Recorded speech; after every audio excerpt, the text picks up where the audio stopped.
वालेकुम सलाम। मैं गुब्बारे बेची दे ने। मेरा नाम आशिक अली है। पेट पूजा कुछ घर की जरूरियात बेची दे। गुजरकात हो जाता है, किसी ने घट किसी ने वध हो जाता, बस गुजारा माड़ा लायक 500 600 650 रुपया हो जाता। कोशिश करने गुजारा रब की रात चलाने वाली। बस फिर मजदूरी तो की करिए, काम ना करिए तो फिर और की करिए, मजदूरी पेट पालने से कुछ करना पैंदा है।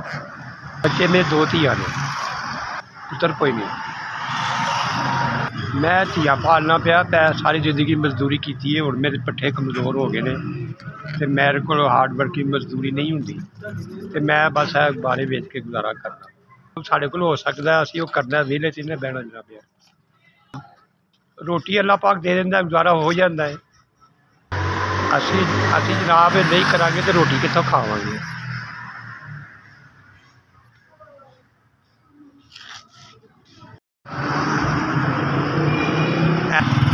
SVS तुहानूं अल्लाह पाक तुहानूं खुशियां देवे, अल्लाह पाक तुहाड़ी मदद करे। तुसां मैनूं 5000 रुपये की मदद की।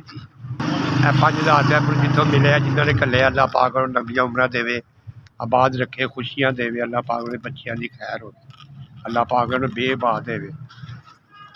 जेड़े साढ़े जे माड़े बंदे का ख्याल रखते हैं, अल्लाह पाक उन्होंने ख्याल रखे। अल्लाह पाक उन्होंने कभी दुख दर्द ना आए, अल्लाह पाक उन्होंने कभी कोई तकलीफ ना दे।